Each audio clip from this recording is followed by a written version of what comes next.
What's up, everybody? It's Joe Miller from the Dirty Burfield.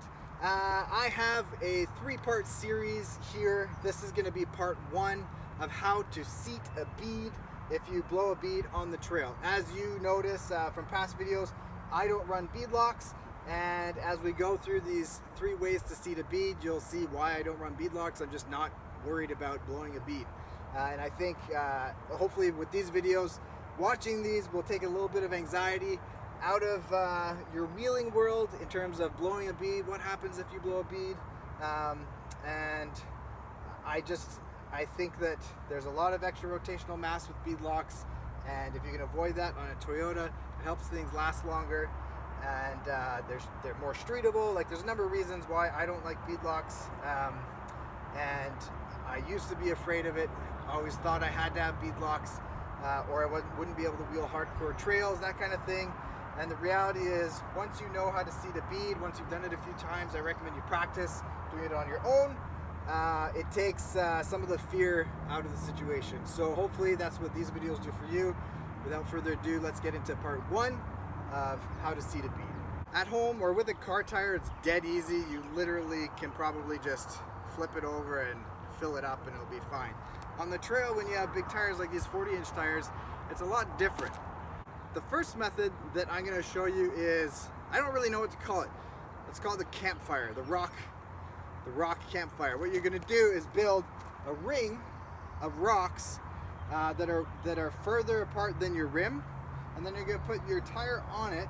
In the same way that we broke the bead, we're then going to put that in the center of the rim and use the weight of that to push the rim down, so it pushes down on the outer bead, and that campfire of rocks around the outside is what's going to help that rim not just hit the ground, but then be able to put pressure down so that this top bead here can get enough of a seal so that when we hook up our compressor, it'll actually fill up with air.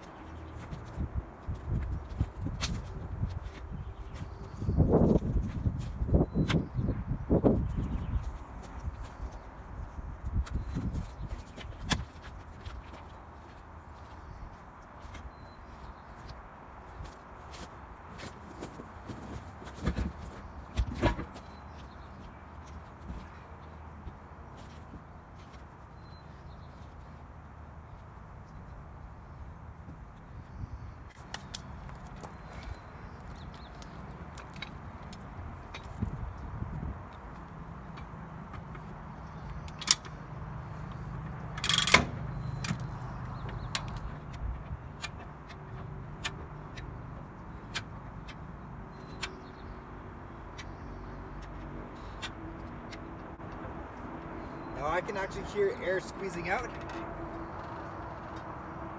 which you can't hear, and I just keep going until I can't hear it anymore. And I could probably seat this bead just like this, but for the sake of the video, I'm just going to show you with an air compressor. Once you have a seal around it, and I'll bring the camera in when we do this, there's like at least an 1.5 inch gap here, and I'm pretty sure, and like I said, for the sake of the video, I'm pretty sure I could keep cranking this down and that this bead would actually seat without using any air compressor. But all you need is just a seal from your bead on the inside lip, like this double lip of the tire, or double lip of the rim, and it'll be able to seal up enough to be able to pop this bead on. So for the sake of this video, I'm going to show you how to do this, and this is a good way to do it without blowing yourself up. There's 2 other options which we'll get to on that, but here you go. Let's hook this up to the compressor and watch this bead seat.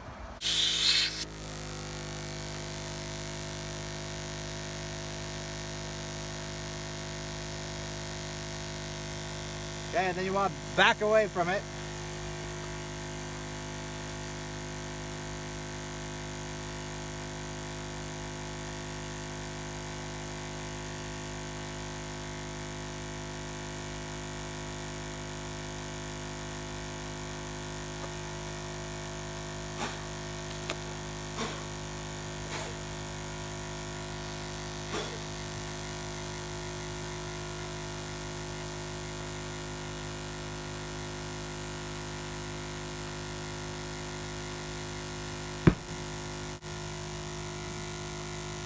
There it goes.